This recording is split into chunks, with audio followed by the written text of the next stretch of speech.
Hey, everybody. It's David Still with Guitar Gavel. Wyatt Aberchinsky. Wyatt Wednesdays are back. We're back. We've never left.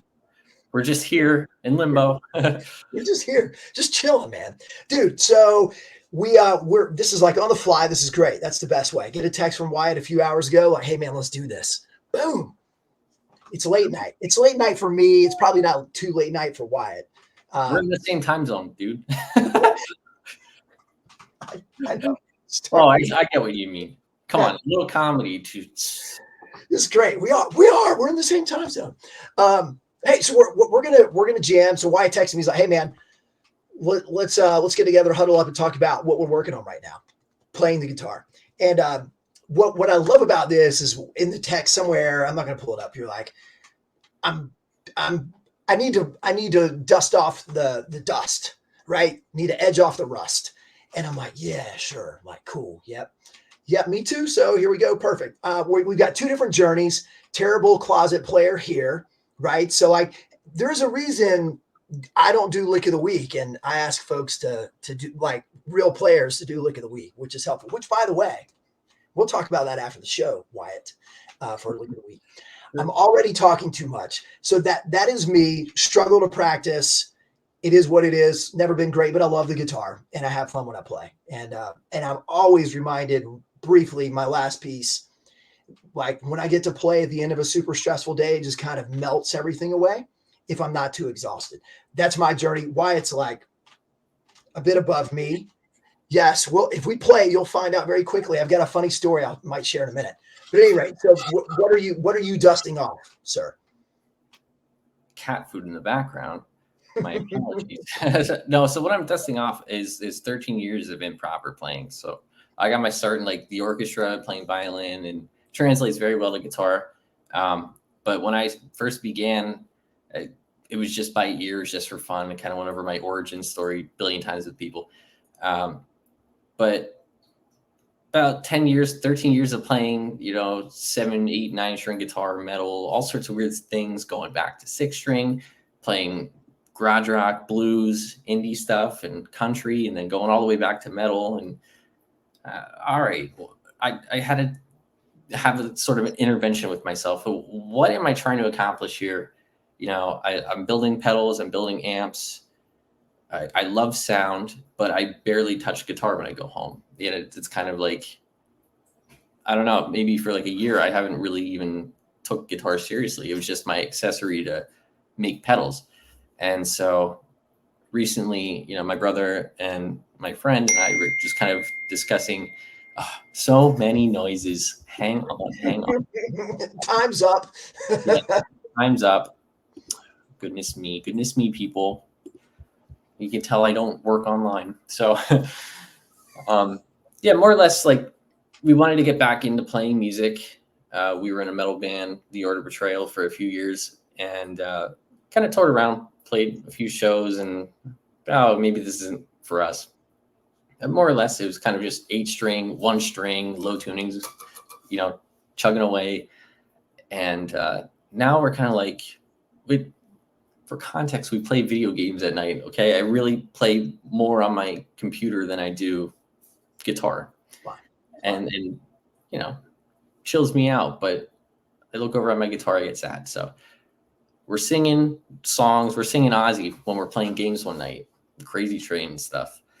And we're laughing and be like, it'd be really funny to do a cover, some Ozzy stuff. I never really gave it much thought, especially like the Randy Rhoads stuff, because my dad is such a huge fan. He actually built his first guitar, like the Randy Rhoads V, because he couldn't afford the Jackson. He did the ebony fingerboard, Sweet. It's beautiful. I will bring it on the podcast because I plan on cleaning it up and sprucing it up. But he did the Marzios, the Kaler. Oh, beautiful stuff. And it plays like grease lightning. Anyways, he's always big in Ozzy, and my friend Joe Raz, who's been helping me out with studio stuff and pedal building on the side. Joe's a big, he went to Berkeley. He's a big theory guy. He gave me some lessons and put my tail between my legs. Yeah. But he's a big, Randy Rhoads fan. And so it's like, maybe I should really pay attention to what, Rhoads was kind of doing, with guitar since he was a classical player, and kind of doing all this shred crazy tappy stuff is all over the place. And I don't know too much about him. So yeah, that's where it began. Probably like a month ago, I got the premium version of Ultimate Guitar, where you can slow things down, listen to tracks, and get the backing tracks, because I'm in an apartment. I got to play with my headphones on, Temper on, XFX on, can't have any amps going. And so, yeah, I realized how much I suck. That was terrible. And so I decided for, a couple days to a week, as long as like my attention span will hold a song, I'm just going to grind out a couple songs, work on Crazy Train, and then get up to like the solo, or maybe like those little phrases that Randy does, little licks in between like the chorus and verse parts, and just learn just like little nuance, because I'm being in metal for so long, I became very mechanical, eighth notes, 16th notes, and just became all speed. I can do like, arpeggios and sweeps to me are nothing. Any of that stuff became like a show pony trick, and they look cool, but they're not solos. Like sweeps are not solos unless you're working into something and kind of expressing stuff. There's a lot of bands who just do that as fast as they can, and I don't know, it's flair, So to me, I really wanted to like have a little bit of some intent and some emotion behind what I'm playing. And so I've been really observing a lot of like Gilmore stuff, Brian May, things that were like, it's more vocal, it's expressive, it's more of somebody talking or singing rather than just static playing. But that's my story, and it's going horribly because I just learned like Dream On today. Like I one of the first songs I learned, but I could never play that little run in the beginning before the vocals hit.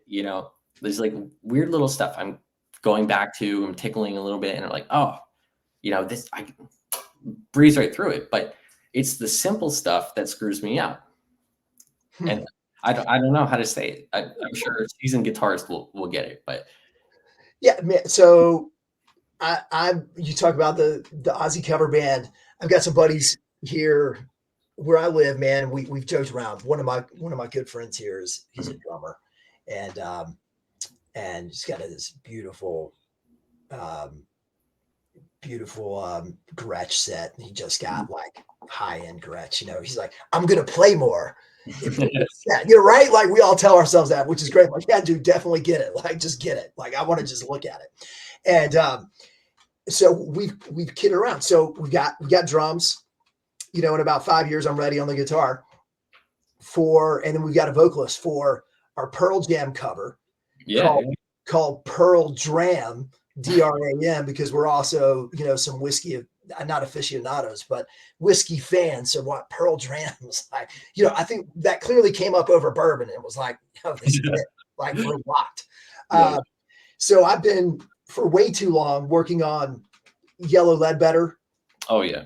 That's me. And most recently, so I don't have ADD, but with a guitar, I have ADD, man. Like anything that's shiny, you divert your attention. Like, oh, accomplished like these 6 measures of this solo. Mm-hmm. Even though there's 20 more, like I feel good, but like I'm good. Like I'm just gonna. What can distract me and move on to something else? So in the process of that, really have gotten hung up on this live version of Yellow Ledbetter from, where were they playing? Totally blanking. Drop in the Park. No. It does it. Whatever. And it's an old one, man. Like everyone's got short hair, no gray hair. Like everyone looks great, man. They're like, way younger than I am now. But it was in their early short hair days, I would say. Mm-hmm. And I've gotten hung up on the live version of Mike McCready's, like his intro. No, it's not even. It's towards the end of the song, and he just freestyles. and it's so beautiful. So I'm like, okay, well, like instead of actually finishing the song, let me just go over here to this shiny object and start trying to work on that. So that's what I've been working on. The goal is to actually just finish the damn song, start to finish. And sadly, I'm a ways away. But that is also there's a lot of good reasons for that. One is not playing enough. Number one. Yeah, that's number one. Yellow lead bin, right?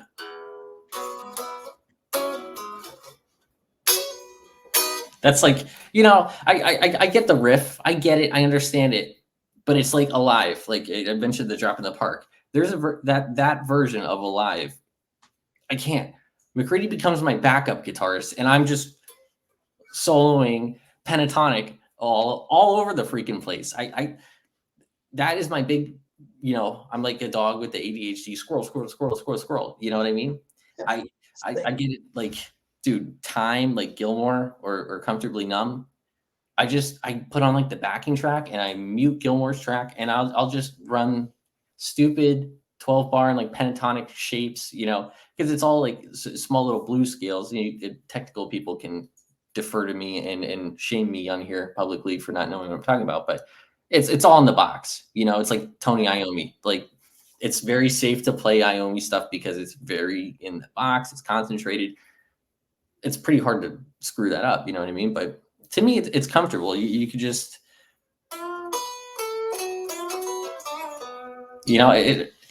my fingers just want to do that. And to be fair, when I was really focused on my 6-string stuff, I was really focusing on the Pearl Jam and Chili Peppers with like the John Frusciante stuff, the thumb over, really sloppy Hendrix stuff. Yeah. And I'm telling you, mark my words, people, my next guitar is going to be like a Nash 63 reissue, so I can go back to that and get that real nice chimey bell sound Strat thing. I'm just waiting to get a nicer Strat. You know what I mean? Yeah. Man, oh, and by the way, the thumb over, dude, I can't. Like, I will blame it on this. Freshman year in college, mountain biking accident, which was not on a mountain, it was on the road. I like it. What this is great. I'm making up excuses because it has nothing to do with it, but it sounds kind of cool, even though I've blew the story. But I fractured my left wrist. Yeah. And I slammed into a curb coming down a hill at like Mach 3, trying to make a left turn, got all wobbly and went over the front. I mean, I could have like got really whiskey throttle. Yeah, I mean, if that had been my head, I don't think I'd be here. Because helmets were like 4 actually off the road, but not in 1998, man. Like, you don't wear a helmet on the road, like unless you're a road bike guy or gal. And but it's just where's my thumb? Like, I can't even do it. That's one habit I really kicked, going back to extended range and sticking more towards brands and things I'm comfortable with. For instance, like the RSTs, like my model is 14-inch to 20-inch radius. So it really eliminates that, like when I had my Strandberg, it forced you to stay in that classical, but this neck is sort of also, it's not tapered, but the contour and the profile spans so far. It's like over here, you got your Strat, and down here, you're back to like 8-string territory where it doesn't give you the choice. So it really forces you in classical position all down the board. And that sort of discipline, especially like going into the Ozzy stuff, doing the Randy Rhoads, and really having a nice pronounced like arch on my left hand, not lazy fingers like when I'm playing Joe Perry and I'm sloppy, or Keith Richards and I'm sloppy, I just hold everything and bar, trill, pedal tone all over the place. You really do have to pick your guitar battles. I will make the argument personally that a good guitar will enhance the player. A good guitar will bring out the nuance, and it'll be honest with you. Like there's nothing more transparent than a Tele or a Strat. Gibsons play pretty fast and nice anyways, but I don't know. I feel like you really are yourself on a guitar like that. they've been around forever. It's hard to play, you know. Yeah, and just trying to with Yellow Ledbetter, kind of going back to the thumb over the top. I kind of interpret that very much so as a Texas thing Sure. as well. But you can grab some stuff there with sloppy form or proper form. If I'm offending, the great state of Texas and whoever plays with the thumb over the top, like there's some things you can do for sure. And just like chicken picking, man. I mean, we could go on and on. What? All right, so we're both little ADHD, shiny Yeah. new objects over here. I'm really bad at it. And I think some of it is just kind of my level of playing. Like some of it's frustration and not being resistant to grind through. Mm-hmm. And it's like, okay, well, let me distract myself because I feel like I'm accomplishing something over here, but I'm never finishing the product. Mm-hmm. Maybe that was Wyatt a very long time ago, but like takeaway from this, what is it? Do you have any thoughts on how to work through that? This is I'll take this personally for me. Yeah, no, I totally agree. I mean, I wouldn't be lying that still doesn't happen to me, because I think anybody who's passionate about music gets excited, and you get very excited when you can perform the same thing that you find iconic or interesting. Yellow Ledbetter to me is like, it's so, not just when you get it on the Strat or telly position, however you want to get that, single coil spank, but for me, it's like I'm executing this weird tone. You've got that empty, hollow room. It's emotional. You got the spring reverb. Like I get distracted by all those bells and whistles. And so the way I kind of fought through it, and my method is not recommended, but clean channel, no effects, nothing. Just a dry signal on like Logic, GarageBand, Pro Tools. Turn the interface up and just keep it as clean as possible, because any kind of nuance, any semblance of like something I know, you know what I mean? Like I can play Crazy Train, and I'll put the bar into here, and I'll start hearing something else. And and then I'll hit the harmonic by accident, and I'll start, doing weird dives and stuff with distortion. I'm like, oh, this sounds like Van Halen. This sounds like John Petrucci. I'm really ripping around here. And so I think by making it harder for yourself to identify with other sounds, bands, things, keeps a level of focus. And two, again, transparency. Like it tells you how honest you are, in terms of like the performance. It can tell you that you're bad. It can tell you that you sound like crap, And two, acoustic. Like that's the other thing for me, is if I can't play it on acoustic, I won't allow myself to play it on electric. So I start everything on acoustic. Wow. Okay. Much less more difficult. Much less more English major, but it makes it more difficult for me to get my points across, especially something that has a lot of solos in it. Just because it's just I play with like a little bit lower tension, lighter gauge of strings, but still makes it difficult to kind of execute. It's hard to play, Mr. Crowley or Suicide Solution on an acoustic, personally. Right. Yeah. Yeah. You know what's funny, man? So I'm really more of an acoustic player, and that's what I started on. It's kind of been my baby, and playing electric because I'm like death grip, on the acoustic, and I always play medium gauge strings on the. I mean, I've got one strung for lights just for like kicks and giggles. Mhm. That it's the neck is a little shady, so. Yeah. I And really death grip on my electrics, man. I just like play a chord and I'm bending every string. It is what I mean. Like it's fine. Like I've got get it. too much. I can't say there's too much muscle memory. Clearly, that is not the case, and people can go back and forth. But man, I think I don't know. I've got some good finger strength in the left hand, ganky wrist, good fingers. Dude, I get it, and I'm finding myself gravitating more towards like unfinished necks and stuff too. Like as I I don't know, because this is a raw finish, and like my Martin, I've kind of removed some of the finish on the neck just from playing naturally, and that too, it really. I don't know if it promotes laziness because of speed. You know, you have a little bit more agility, and that to me causes sloppiness. Like my personal problem, you know, this guitar is grease lightning, and I feel like I really need to buy something really crappy, just like a made in Mexico, Strat, like the black and white standard model from 1999 or something, just junk sitting in somebody's closet, throw like 11s on and just really struggle through something. Because Yeah. without that in playing something awful, I think a lot of players, privileged players, kids who grow up with, Dad, I want a Gibson first. There's, quite a few people, and they get stuff that's so nice that they lose the ability or appreciation for like stuff that's harder to play. And the people who struggle through it and go up that kind of pedigree of a more difficult guitar to play really rock out later, especially on junk. I just saw a band. I wish I could remember it, but it was this woman singer. I think they're from Nashville, or from Tennessee or something.